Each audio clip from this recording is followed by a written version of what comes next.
A lot of women have never looked at their vulva.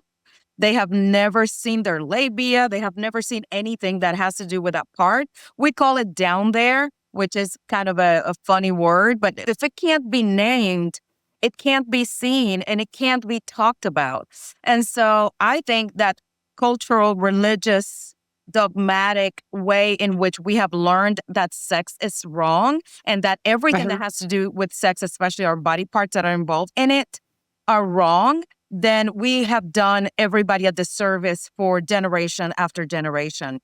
And then we have a medical system that doesn't prioritize it. Welcome to The Functional Edge.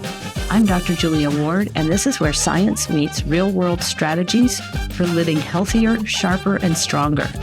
From uncovering hidden environmental toxins to unlocking peak performance and mental clarity, we cover it all. Ready to take control of your health and thrive? Let's dive in. Hi, and welcome to the Functional Edge podcast. I'm your host, Dr. Julia Ward, medical director and founder of Balanced Body Functional Medicine. Today, we're honored to welcome Dr. Tangie to the show. Dr. Tangie is the founder of Texas Sexual Health and has dedicated her work to helping men and women understand and restore one of the most overlooked aspects of overall wellness, sexual health. In this episode, we'll be exploring why sexual health is often a powerful window into our overall health. We'll talk about the connections between hormones, cardiovascular health, metabolism, stress, and the nervous system, and how these factors can influence libido, arousal, and intimacy as we move through the different stages of life. Stay tuned for an engaging conversation where we'll break down the science behind the sexual health, challenge some common misconceptions about aging and intimacy, and discuss practical ways that people can restore vitality and connection. This episode promises to be both eye-opening and empowering as you continue on your journey towards optimal health. Well, thank you for being here and welcome, Dr. Tangie. Thank you so much for having me. I love functional medicine, and Great. I am so excited to jump into this conversation because I feel like you are the ones in the field that really look at the whole individual, which is always my thing. I want to look at the whole individual, not just the body part. And I feel like functional medicine is what does that. It looks at everything and it really educates and empowers rather than just treat people by, popping pills and giving them kind of a Band-Aid for whatever it is that they're complaining about. So I am very excited to be in this conversation with you. Awesome. Okay, well, I think sexual health is something that many people struggle with, but very few feel comfortable talking about. So from your perspective, should sexual function actually be considered a vital sign of overall health? Yes, absolutely. Well, we know that there's a lot of things that are needed in order for sexual health to be healthy, right? So for sexual function to exist. People, I think, take it for granted because if you don't have any problems early on in your life, your sexual system just works kind of like a German train station. It's very reliable. It's just on time. And everybody is like, oh, okay, I don't have any problems. Well, the problems that present with sexual function can be very revealing because they can point to other underlying issues that are happening in the background. And by the time you notice something not working right in your sexual system, it means that there are things that you probably should take care of immediately in other systems. And that's something that I help people realize is not just about treating a penis or a dry vagina. It is about really, really doing the investigative work to find out what's failing that is manifesting in a sexual problem. Yeah. And I often tell patients that sexual function is really a window into cardiovascular and metabolic health. Do you see sexual dysfunction as an early indicator of things like vascular disease, insulin resistance, or systemic inflammation? Absolutely. All of the above and more. Actually, there's more. So yes, definitely one of the things that we see is there is something probably in the pipeline or of cardiovascular health.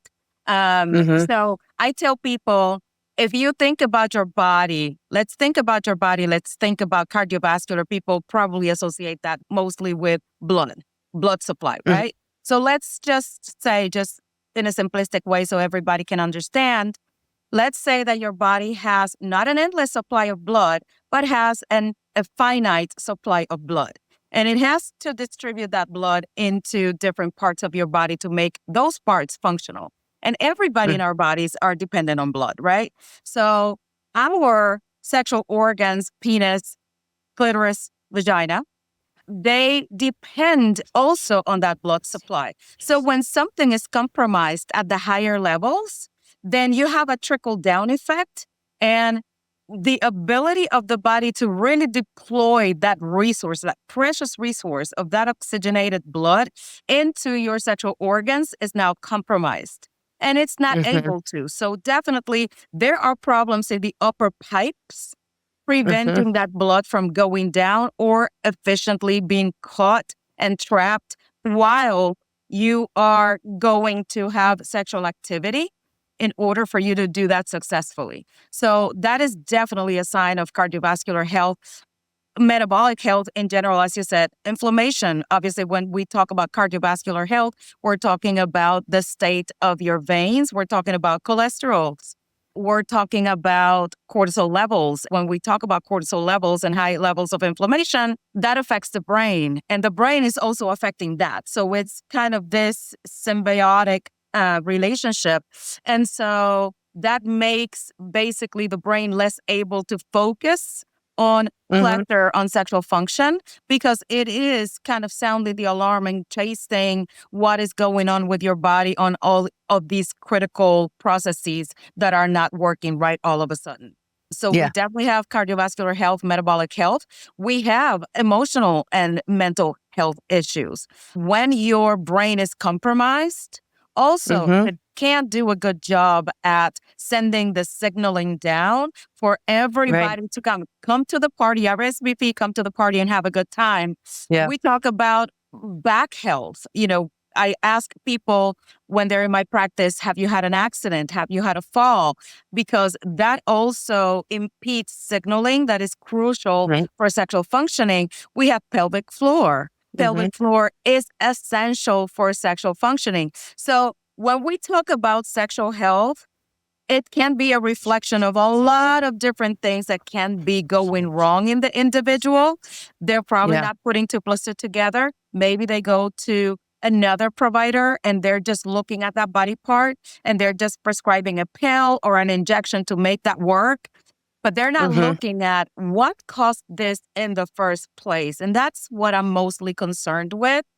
I want people not only to have good sexual health, to have sexual function, to be able to have sex tonight, but I also want them to understand, how did this happen? Where is this coming from? What's the blockage here, right? Where's the red flag that we need to be looking at?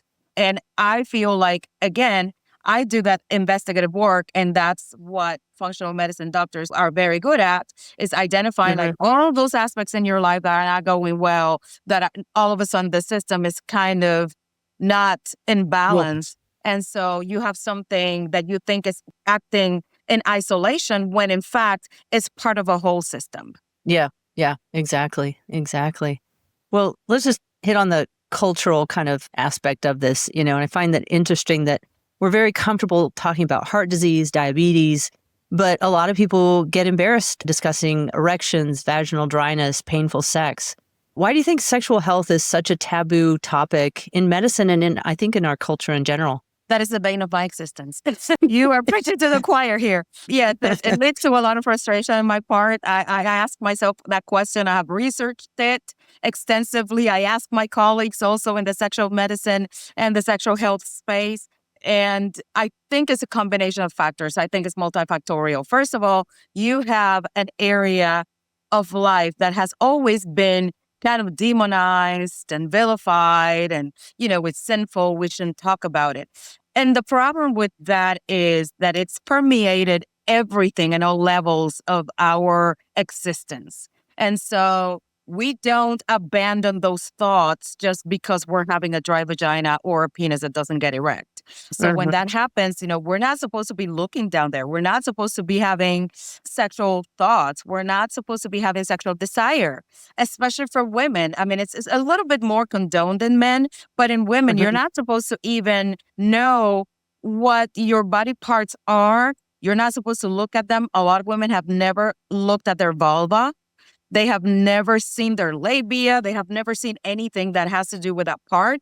We call it down there, which is kind of a funny word. But if it can't be named, it can't be seen and it can't be talked about.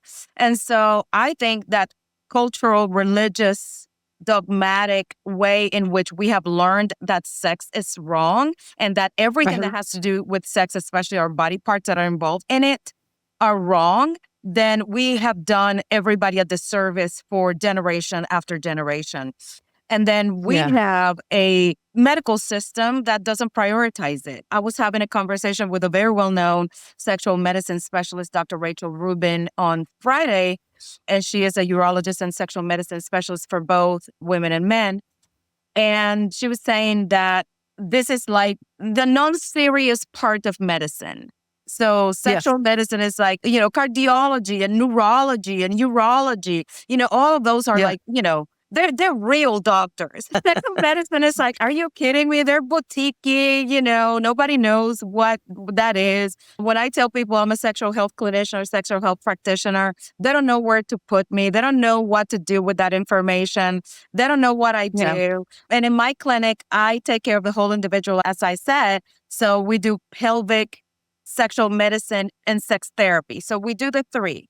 Basically, we have to take care of the person and their relationships and their mental state and their emotional state as it regards to their sexuality and their sexual health. We take care of the body, but we take care of the body in different ways. And we can also prescribe, obviously, to make sure that they're optimized. So we try to, take care of the whole individual.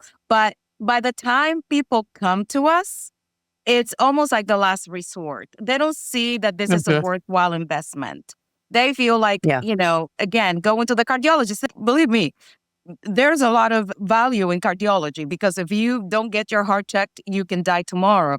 Nobody will die of sex starvation, although it cuts down on your health span and your lifespan. So it does it, but it does it slowly. It doesn't do it all of a sudden like a heart attack. So I'm not telling people, to not prioritize their heart. But we're seeing kind of like the last in the line of important things. Actually, this is a very funny fact for your audience. Yesterday, I think I posted yesterday, it was a repost from a study that says that men rather break up their relationship. They rather break up instead of taking care of their erectile dysfunction. I mean, that's how ingrained this is. I mean, it carries so much shame that they just can't bring themselves to go to the doctor. And in the case of women in which they have been denied, we have been denied sexual pleasure as a pillar of health in our human experience, that's even worse. Women will go to the doctor. They will come to see you, to see me for like peeing in their pants when they laugh, but they will not go and seek help immediately when sex starts hurting. They just think it's normal and they just brace through it. And so they don't prioritize that as an essential part of who they are. And they also shut down the sex. So they rather not have sex than to get the problem addressed, which is very sad. And so, I hope that explains a little bit about why, but I think it comes primarily from culture and religion. And obviously then we have medical providers who are not trained and they have their own biases. And so I have had so many patients who come to me and say, I talked to my primary care and I told my primary care, that I had a problem and they seemed uncomfortable. They kind of brushed it under the rug. They didn't answer the question. They kind of gave me the roundabout. And that's bad because that shame just harbors more shame, and then it shuts down any possibility of that patient going somewhere else to get answers. But the worst part is when they give wrong advice, like, oh, just have some wine. Oh, you just have to date your husband a little bit more. Or, you just have to forget about it. And so that's very wrong advice because you cannot wine down or up biology, right? You cannot wind up or down your metabolism or your hormones. And so, so again, it's cultural, religious, and then we have a medical establishment that doesn't really understand it, cannot manage it, and we don't talk about it enough. So thank you for giving this topic a platform on yours. Yeah. And I imagine if you get that kind of advice from a primary care that, you just need to relax more, or you just need to go on a date or have more wine, that sort of like puts it back on you as if somehow you're not doing something right. And then I'm sure that just makes the shame and the bad feelings all the worse, and then just shuts you down. So absolutely. It's very demoralizing. Yes. Yeah, demoralizing. Yeah. And then you get a lot of underdiagnosed or just undertreated conditions going forward. Yep. A lot of my patients deal with chronic illness, and they're stuck in a state of nervous system dysregulation. So chronic stress, elevated cortisol, sympathetic overdrive. How does that physiology impact libido and sexual function? That is such an interesting question. And I love talking about this because, sex is biopsychosocial. So there's a biological component, there's a psychological component, and obviously there's, the external forces around us. And so when we talk about biology, I tell people, if you're under stress, and I have a lot of high power, alpha male patients who are on top of the world, they have done incredibly well in business or in whatever profession they are, chronically stressed, poor metabolic health, et cetera, and their penises don't work. And then they're like, well, my penis doesn't work. And so why doesn't it work?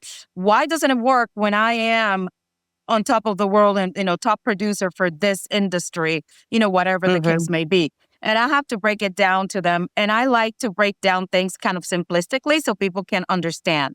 So what I tell people is, we have a neurobiology or neurochemistry rather that is needed for sexual function. And we have another one that is basically triggered when we have high stress, high anxiety, we haven't slept, we're eating poorly, et cetera, et cetera.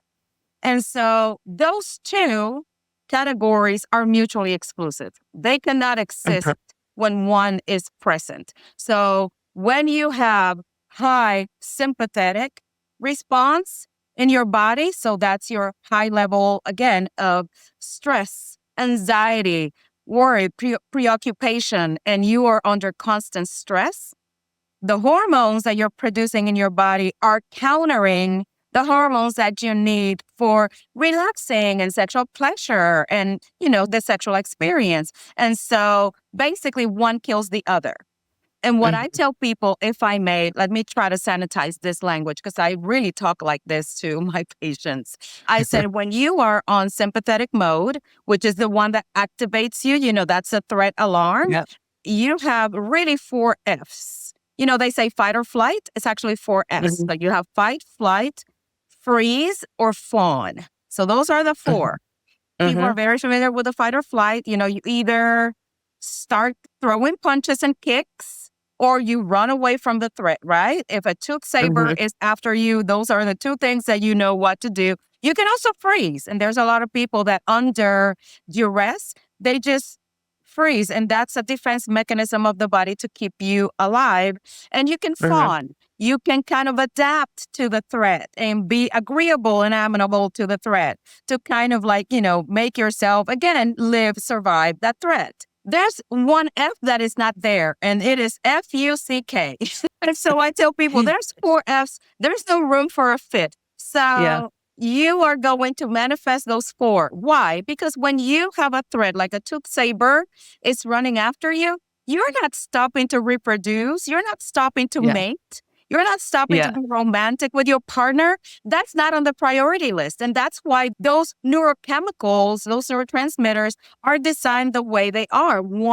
These ones block these ones. So your priority is to stay alive, not to reproduce, which maintains, the race alive long term, but not in the short term.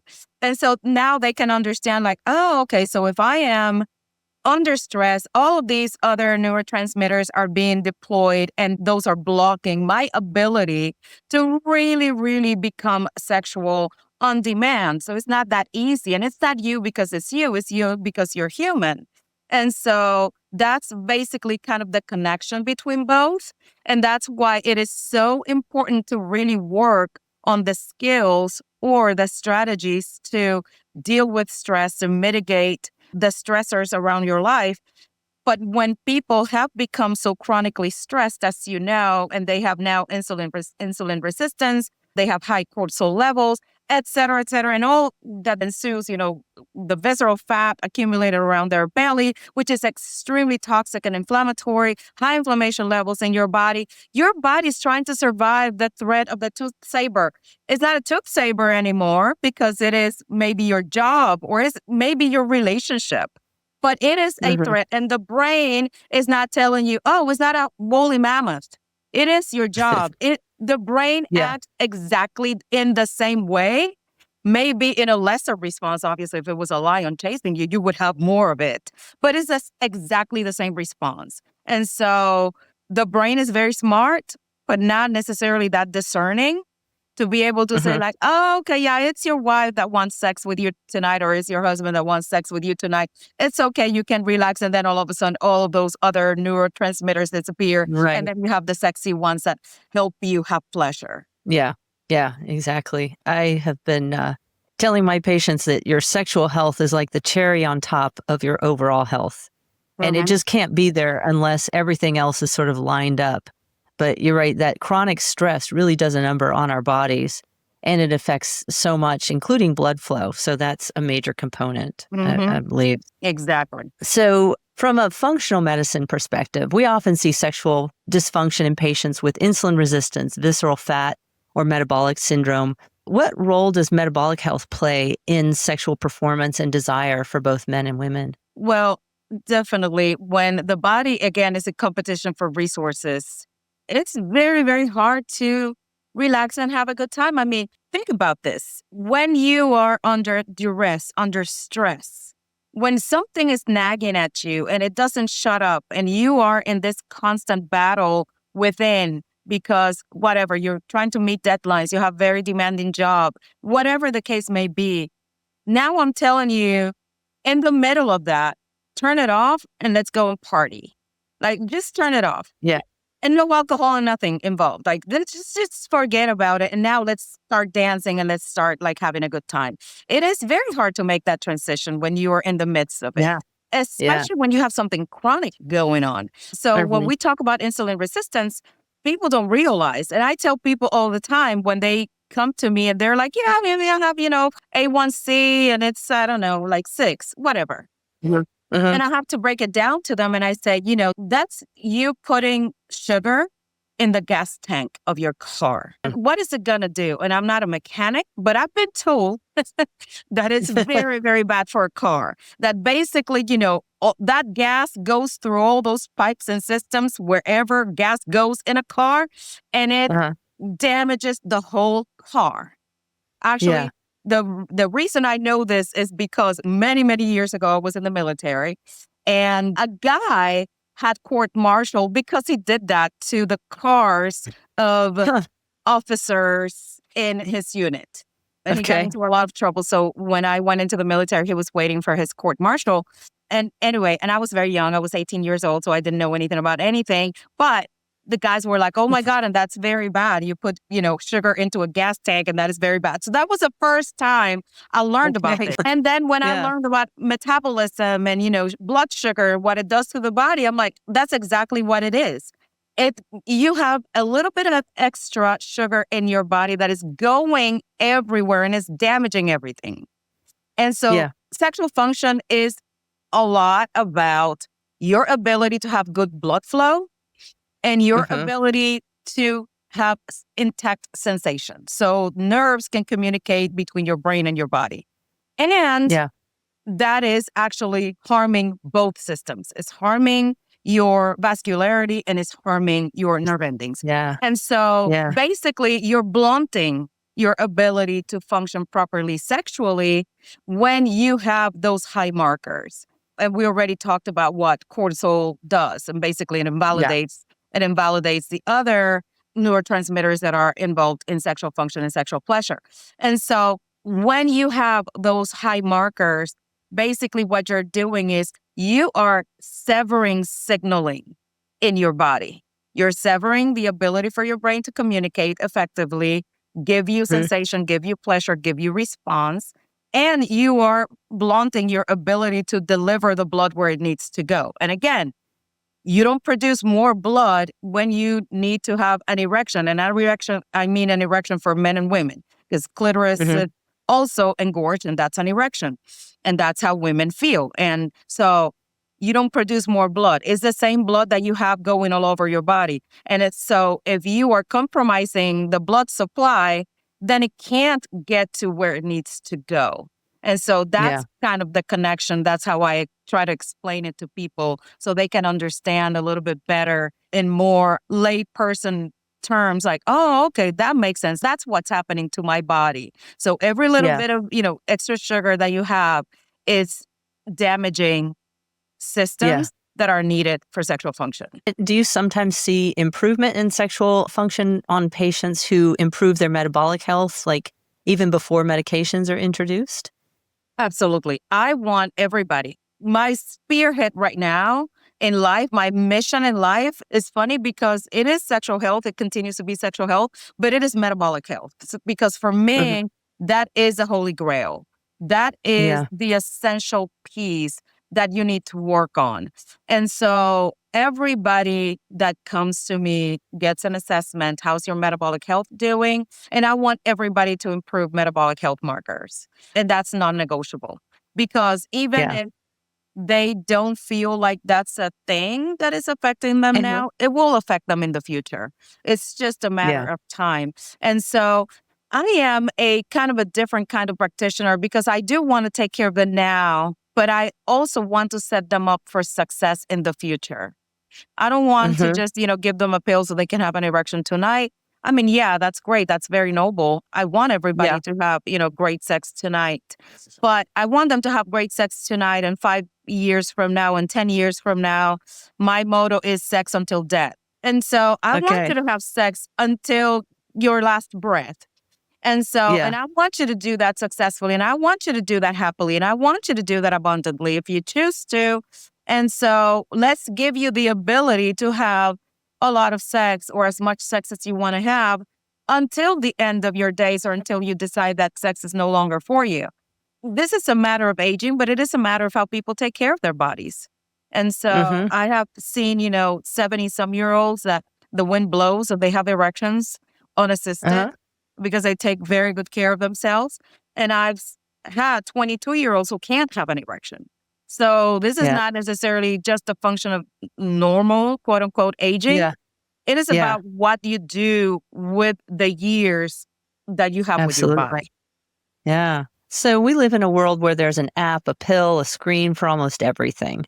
Do you think in some ways we've started outsourcing intimacy, relying on medications or digital stimulation rather than addressing the underlying causes of declining sexual health?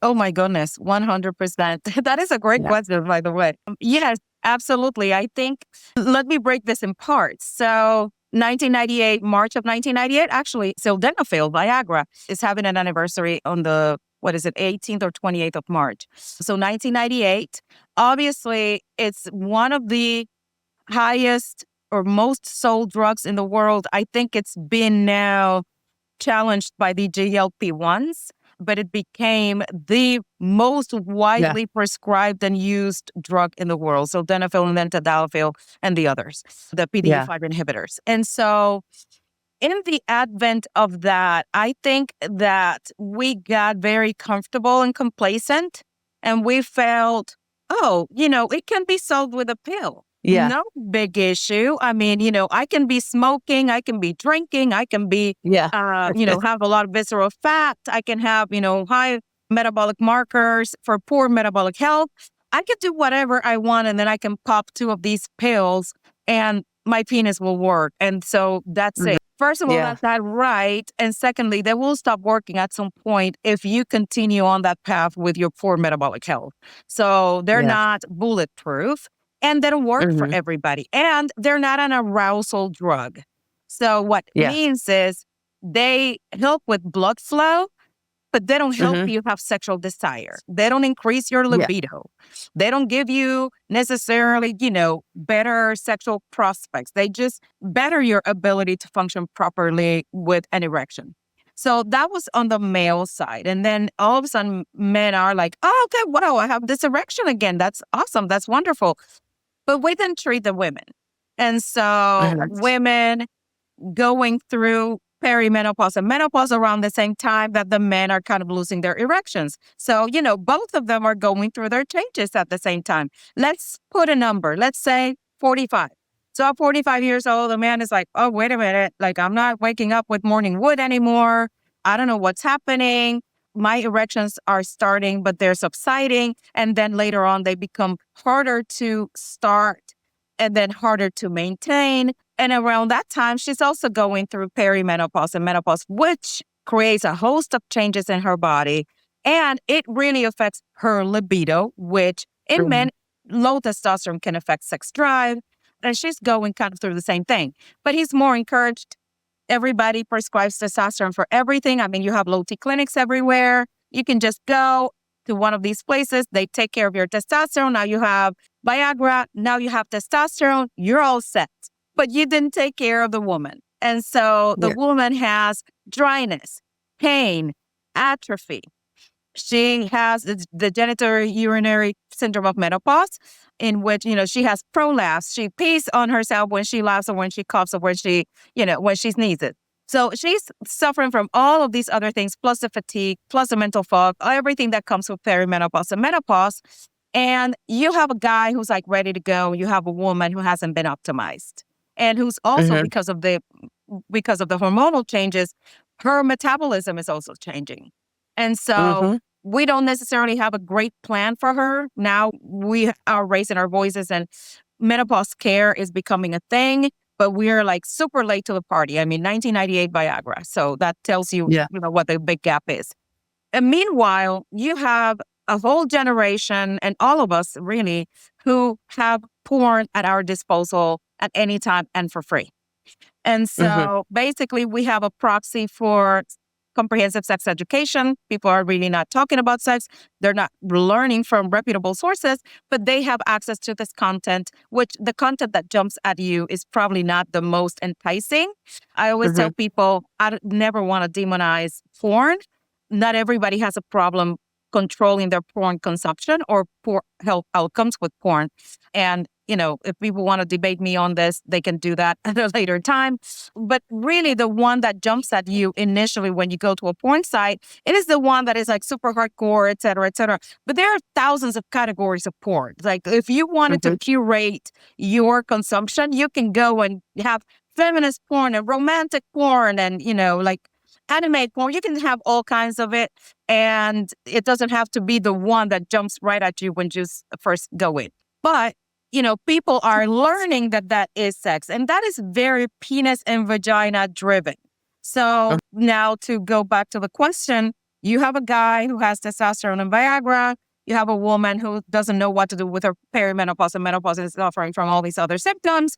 And you have this new era of information that is jumping at you that tells you that sex is only like hard penis in a vagina. You pound and pound and pound and pound and pound. And that's what you're supposed to do. She can't take it.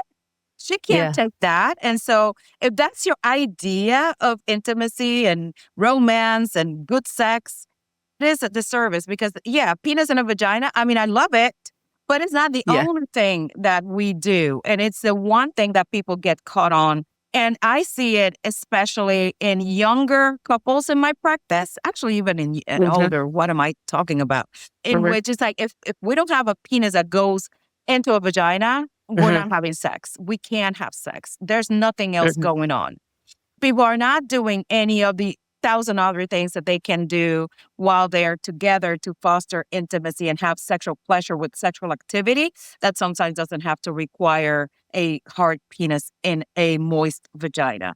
So I hope I answered kind of the question, but we're outsourcing everything and I don't think we're doing a good job at it. Yeah, absolutely. There's this mismatch, if you will, between the man and the woman with their sexual function.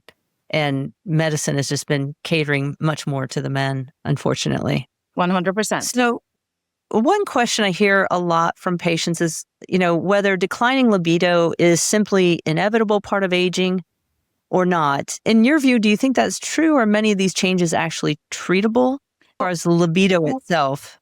So what I tell people when I am asked this question is, we were not supposed to be living this long, right? So we were not supposed to be living this long. So I don't want to say that menopause, for instance, or andropause, which is, the male aspect of it, that menopause and andropause are inventions. But I say they're modern inventions, not inventions in the sense that it's not a construct. It's not something that we made up. It is something that happens because we outlive our own health expectancy or life expectancy. And so before, men died in war and conflict and whatever, like hunting, whatever else. And so you had a lot of, guys who made it into their later years. But mostly when you look at the demographics historically, you see that the lifespans of people were much, much shorter than in modern times. So you have, I don't know what it was, but you have like in your 30s for men and maybe in your 40s for women. And women died mostly of childbirth. And so imagine, and they still do, but back then it was like considered to be like the one thing that can't kill you, that will most likely kill you, is you delivering a child. But now we live much longer and we outlive the function of our testicles and our ovaries. So basically that's what's happening. And so yes, in that sense, yeah, it is a part of aging because we're outliving the shelf life that we were granted before. But that doesn't mean that we have to accept it. And it doesn't mean that we have to live like that. And so it is treatable. But it is more than just the sex. And I think that's where people kind of get a little bit, going back to this dogmatic thing about sex being bad and sinful. When we circumscribe testosterone, for instance, or hormone replacement therapy to something that will help your sex, that's where people kind of get stuck. Because they're like, oh, whatever, well, it was meant to be. Well, I want to have more sex, whatever. Well, hormones, they're called sex hormones, but they're not really for sex. Hormones, estradiol, progesterone, and testosterone, they help with a lot of different things. They protect different systems in your body. They help you live longer with higher quality. And so we're not only talking about giving you back moisture in your vagina or giving you back testosterone just so you can have sex. We're actually talking about every system. I mean, bones and muscles and brain and heart. I tell people hormones are good for your eyeballs. Do you want to protect your eyeballs? And so, they do so much more than just the sex. And when we call them sex hormones, sometimes people don't understand that they work beyond that. I mean, you need estrogen for your nails. You need estrogen, for many, many different things. And so, natural, but it doesn't mean that it is or normal and natural, but it doesn't mean that it has to be accepted. Because again, we were supposed to die a long time ago, but we have developed a lot of technologies and systems and medications and treatments to help people not die at 30. And so if we're helping people live longer, why can't we help people live with better health quality? That includes. Yeah, absolutely. So if someone realizes that their sexual health has declined over the last few years, what are the first things that they should look at from a health perspective? Oh, well, the first thing that I would look at, contrary to what many even of my colleagues will say, they immediately go like, maybe it's psychological. I hate that. I hate actually when people are told initially, oh, it must be in your head. And there's a lot of that going on. There's a lot of, even I am sent patients from urologists or gynecologists, and they're like, it's probably psychological, so go see Dr. Tangie. But they're not looking at the metabolic health. They're not looking at the overall health. And so they maybe looked at PSA, they may have looked at testosterone levels, but maybe that was it. And so what I want to know, again, is what is driving this? How did you get here? And I talk to them about everything. I want to know how they exercise. I want to know how they sleep. I want to know what they eat. I want to know, obviously, their weight. I want to know all the metabolic panel. I mean, I want to know everything. I want to know LP little a, although it probably doesn't help me a whole lot, but I want to know. Yeah. I want to know absolutely everything that I can know to be able to help them, because usually what happens is that when you have the first mishap, when you have the first malfunction, it creates a lot of anxiety. And then you get into the anxiety loop that triggers the same things that I talked about earlier. So it is true that it triggers a psychological response, but it is coming from a physiological root cause. And there's no amount of talking that I can do to you or with you that will help that. And so if you have a compromised, cardiovascular health, there's no amount of talking that we can do to fix that. If you don't sleep at night, if you don't sleep well, if you have sleep apnea, if you have insomnia, even if you don't brush your teeth right, I tell people the quality of your gums is the quality of your veins, is the quality of your erections. And so if you have periodontal disease, there's no amount of talking that I can do to fix that. So I need to know everything so we can tackle the root causes. And so for me, it's always a combination. It's never just one thing. There are a few cases in which, this guy maybe had a lot of work to do, or maybe, had a drunken night and his fetus didn't work. And then from that point on, although there's nothing in their metabolic health that points to any problems, but now he is in a loop of like anxiety, or woman. And so that's truly a psychological type of deal. But I can say that that's probably 1% of what I see. 99% of what I see, there is something that can be turned around, that can be tackled. There's something measurable going on. And if we fix that, then we deal with the anxiety and that response that you got and that fear of intimacy that you developed because of the avoidance of failure. And now we have a whole individual again. Yeah. And what are some of the common root causes you uncover when patients come to see you? Well, one of the main ones is actually pelvic floor issues. So one of the main ones is that they have either hypertonic or hypotonic. So the pelvic floor muscles are either too tight or they're too lax, just kind of stretched out. That can happen for a myriad of reasons, from just natural aging to having babies, even carrying babies. Sometimes, women think like, oh, I'm good because I delivered via C-section. I'm like, no, you still carry that baby and muscles were severed and everything like that. So you need to have an evaluation. So I always evaluate everybody for pelvic floor. So that's a big component. Cardiovascular health, metabolic health. I want the whole metabolic panel, as I said before, because I want to know what I am contesting against. I want to know what their lifestyle is. And then I want to know the state of their relationship. I want to know their beliefs about sex. I want to know what they think about it, like what priority do they give it in their lives. I want to know how they relate to their spouses, because eventually when they maybe get on a better path, they will have to deal with somebody else on the other side who will also maybe have to get treated. And so I want to know about everything. So my first appointment is always 2 hours, because we extensively cover everything from the Genesis to the apocalypse. Okay. Yeah. And what are some things people can start doing right now to improve their sexual health naturally? Prioritize your sleep. That's the first thing. Like, make sleep like protected, defended, and like with your life. Protect sleep. Because if your body's not well rested, it cannot regenerate itself. It cannot work on restoration.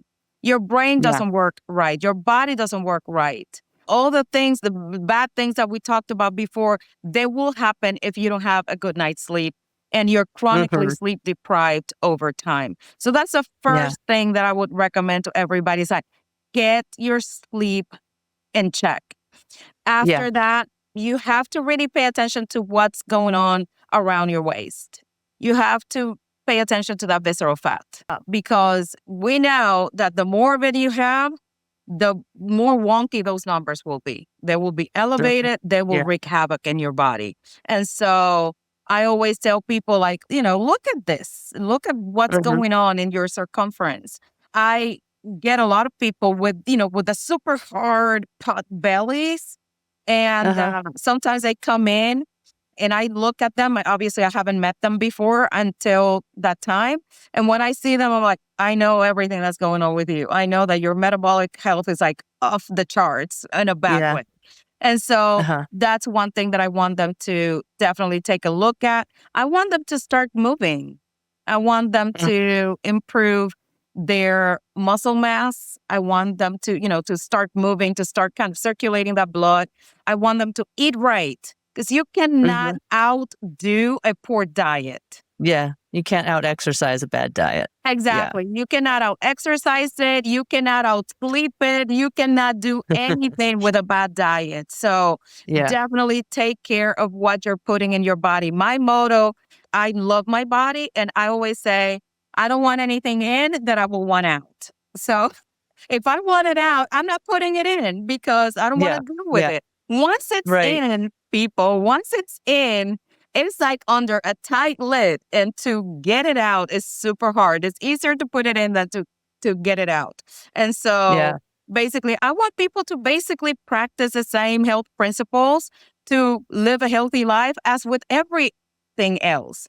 And I want them also to look at sex from a multidimensional standpoint. I want people to look at sex not as this task, as this job. I have people who are like very serious about it. They don't have fun. I don't know how they have sex at home, but I can probably tell that they have sex at home like they're on a mission impossible. They're like, they're almost like angry. And, the penis must be hard, the vagina, it must be in, And it's like this task-oriented, performance-oriented thing. They don't know how to have fun. They don't know how to be light and airy with it. They don't know how to be playful. They don't know that this doesn't have to be that serious.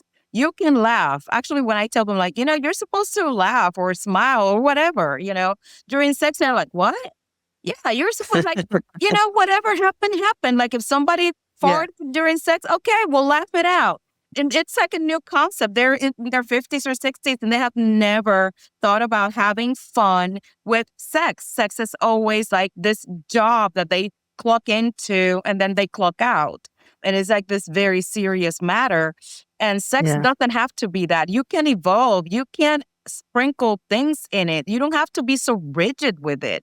It's a sandbox, and you get to come with all the toys. Toys are great. Toys are your friends, and they're not only for kids. Bring the toys. Bring your imagination. Bring your creativity. This is your time to kind of go back to kindergarten or to pre-K, when you were like, oh, it was all fun and games, and you were learning new things, and you were playing with the blocks, and, it was great. That's what sex should be. It shouldn't be this ominous thing that we're signing up for, and that now it's either we get an A or we get an F in while we do it. So those are kind of the things that I focus on. Great.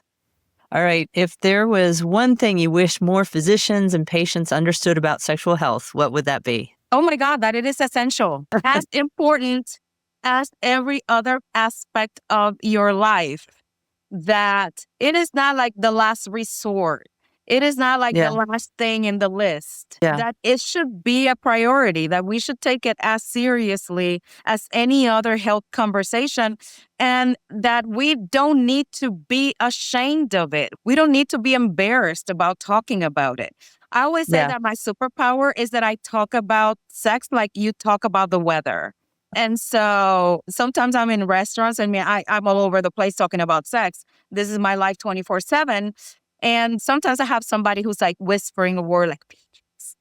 And I'm like, no, you don't have to whisper the word. Everybody either has a penis or has a vagina. Like, we all have one. I mean, if we're lucky, some people don't have either. But anyway, most of us will have that. And so those are not dirty words. And that's actually one of the ways, going back to like 3 or 4 questions ago, in which I normalize the sex conversations, is that I talk about sex and sexual body parts in the proper names. And I get censored and put in jail by Facebook and YouTube all the time. But I refuse. I refuse to relent because if I cannot say clitoris, I mean, that's a tragedy if I cannot say clitoris or I can't say clit. And so I help people like just say it out loud. Like you say armpit. It may be funny, like saying armpit for whatever reason. When I say eyeball, people kind of chuckled.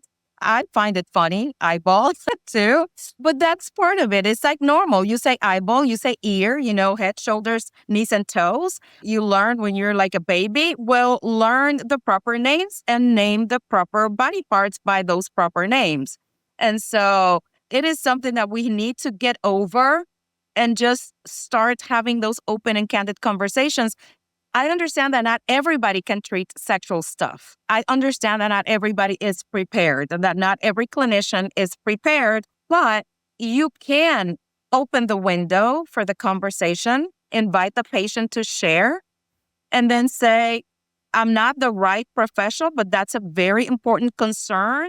And I would like for you to get it addressed. And maybe here's a resource that you can seek out so you can have that treated. And so maybe have a list of resources, people or information or websites or books that you can give to the patient. Sometimes it will not be you directly, but it will be something that it will tell the patient, oh, my concern was taken into consideration. It was taken seriously. It was validated. It was addressed. And so from there, maybe they continue on to find other resources, but at least you gave them that kind of empowerment to continue on rather than shrug or like act like, oh my God, what did they ask? They asked the S word. I'm not ready. And, I'm not that kind of professional. And so I would say, get educated, maybe a few resources. It doesn't have to be a whole lot. Maybe have a few books. With this and that you can recommend for either men or women, read this or look at this channel or this website. That's it. It doesn't have to be complicated. Yeah. Awesome. All right. Well, if people need or want to get in touch with you, how do they do so? What's your website and phone number? Well, it is very easy. It is texassexualhealth.com. I do not know my phone number by heart. That's okay. But they can find it. I think that's pretty easy website. Yeah, texassexualhealth.com. Exactly. Okay. And I also have a YouTube channel, The Sex Doctor. So I feel like those are like the two easy ways to remember me. Maybe not everybody agrees, but texassexualhealth.com, super easy. And The Sex Doctor in YouTube. And it also has my information where they can find me. And I post information every single day for free so people can learn about their sex, so people can be empowered to take control and charge of their sex life. That's great. And we'll definitely have a link to that in our show notes. So, well, thank you so much for joining me on The Functional Edge. And thanks to everyone for being here. I hope today's episode gave you fresh insights and practical tools to level up your life. If you found value in what you heard, don't forget to hit the subscribe button. Share the podcast with someone who needs it and leave a review. It's the best way to support our mission of bringing powerful health solutions to more people. For more resources, updates, and behind-the-scenes content, visit drjuliaward.com. And until next time, stay strong, stay healthy, and keep living on the functional edge. Thank you for joining me on The Functional Edge. I hope today's episode gave you fresh insights and practical tools to level up your life. If you found value in what you heard, don't forget to hit subscribe, share the podcast with someone who needs it, and leave a review. It's the best way to support our mission of bringing powerful health solutions to more people. For more resources, updates, and behind-the-scenes content, visit drjuliaward.com. Until next time, stay strong, stay healthy, and keep living on the functional edge.